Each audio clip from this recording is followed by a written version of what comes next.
ഒറ്റക്കൊമ്പനും ഗോകുലം ഗോപാലനും സുരേഷ് ഗോപിയെ വീണ്ടും വെട്ടിലാക്കുമോ?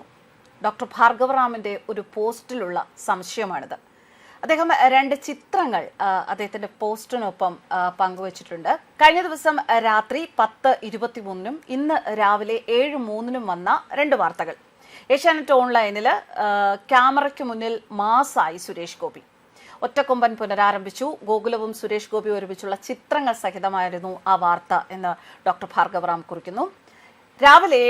ഇന്ന് രാവിലെ 7:03 ഏഷ്യാനെറ്റ് ഓൺലൈനിൽ വിദേശ നാണയ വിനിമയ ചട്ടലംഘനം ഗോകുലം ഗ്രൂപ്പിന്റെ കണക്കുകൾ പരിശോധിക്കാൻ എൻഫോഴ്സ്മെന്റ് ഡയറക്ടറേറ്റ് ഗോകുലത്തിന്റെയും ED എംബ്ലത്തിന്റെയും ചിത്രം സഹിതമാണ് ഈ വാർത്ത വന്നിരിക്കുന്നത്.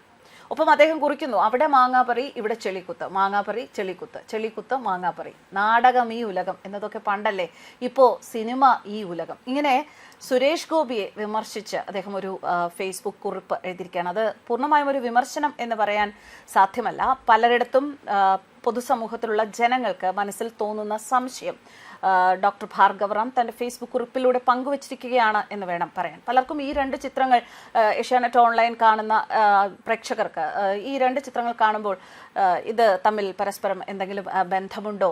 തുടർന്ന് അദ്ദേഹം പറഞ്ഞിരിക്കുന്ന മറ്റൊരു കാര്യം, നടൻ, ജനപ്രതിനിധി, ഇതിനേക്കാളൊക്കെ ഉപരി ഉത്തരവാദപ്പെട്ട ഒരു മന്ത്രിയാണ് ശ്രീ സുരേഷ് ഗോപി. അതുകൊണ്ട് തന്നെ അദ്ദേഹത്തിൻ്റെ വിശ്വാസ്യതയെ അനന്തര ഫലങ്ങൾ ബാധിച്ചേക്കാം.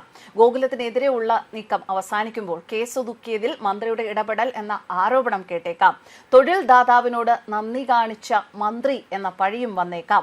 ചില ചാനലുകളും വേണ്ടപ്പെട്ടവരും അത് ലക്ഷ്യമിടുന്നുണ്ട്. അതിലുള്ള ദുരൂഹത ചൂണ്ടിക്കാണിച്ച് തന്നെയാണ് ശ്രീ ഭാർഗവറാം, ഡോക്ടർ ഭാർഗവറാം അദ്ദേഹത്തിന്റെ ഫേസ്ബുക്ക് കുറിപ്പിൽ ഇത്തരം ഒരു കാര്യം ഉന്നയിച്ചിരിക്കുന്നത്. കാരണം നാളെ ഒരു അവസരത്തിൽ ഇങ്ങനെയൊക്കെ സംഭവിക്കുകയാണെങ്കിൽ സുരേഷ് ഗോപി അതിൽ ഇടപെടൽ നടത്തി എന്ന ആരോപണങ്ങൾ വരാനുള്ള ഒരു സാധ്യത ഈ രണ്ട് ചിത്രങ്ങളിലും ഈ രണ്ട് വാർത്തകളിലും നിറഞ്ഞു നിൽക്കുന്നു. അതിനുള്ള കോപ്പുകൂട്ടൽ ഇപ്പോഴേ അണിയറയിൽ നടക്കുന്നു എന്നതിൻ്റെ ഒരു സൂചനയാണ് തൻ്റെ ഫേസ്ബുക്ക് പോസ്റ്റിലൂടെ ശ്രീ ഭാർഗവറാം പങ്കുവച്ചിരിക്കുന്നത്. എന്തായാലും സുരേഷ് ഗോപി ഒരു നല്ല ജനപ്രതിനിധിയാണ് എന്നുള്ള കാര്യത്തിൽ സംശയമില്ല. അദ്ദേഹം പലരോടും നടത്തുന്ന ഇടപെടലുകൾ, ഒരു ജനപ്രതിനിധി ആയതിനു മുൻപും ആയതിനു ശേഷവും അദ്ദേഹം നടത്തുന്ന ഇടപെടലുകൾ കേരളത്തിലുള്ള എല്ലാവർക്കും വളരെ കൃത്യമായി അറിയുന്ന കാര്യങ്ങളാണ്. അദ്ദേഹത്തിന് ഈ കാര്യങ്ങൾ ചാരിറ്റി ചെയ്യുന്നതിന് ഒരു ജനപ്രതിനിധി ആവേണ്ട ആവശ്യമുണ്ടായിരുന്നില്ല. അതിനു മുമ്പ് തന്നെ അദ്ദേഹം ഒരുപാട് കാര്യങ്ങൾ ചെയ്തിരുന്നു. ഇപ്പോഴും അദ്ദേഹം അതുപോലെ തന്നെ മുന്നിട്ടിറങ്ങി നിന്നാണ് ചെയ്യുന്നത്. അവിടെ ഒരു കേന്ദ്രമന്ത്രി എന്നുള്ളൊരു ഭാവമോ ഒന്നുമില്ല. പക്ഷെ മറിച്ച് ഇത്തരത്തിൽ ഈ സംരംഭം എന്ന് പറയുന്നത്, ഒറ്റക്കൊമ്പൻ എന്ന് പറയുന്ന സംരംഭം, ഇതിനൊക്കെ ഈ എമ്പുരാൻ വിവാദത്തിന് മുൻപും ED അന്വേഷണത്തിന് മുമ്പുമൊക്കെ അദ്ദേഹം കമ്മിറ്റ് ചെയ്ത ഒരു പ്രോജക്റ്റ് തന്നെയാണ്. അപ്പോൾ അതിൻ്റെ പ്രവർത്തനം പുനരാരംഭിച്ചു എന്ന് പറയുമ്പോൾ അവിടെ ഗോകുലം ഗോപാലനുമായി അസോസിയേറ്റ് ചെയ്യാതിരിക്കാൻ സാധിക്കുകയില്ല.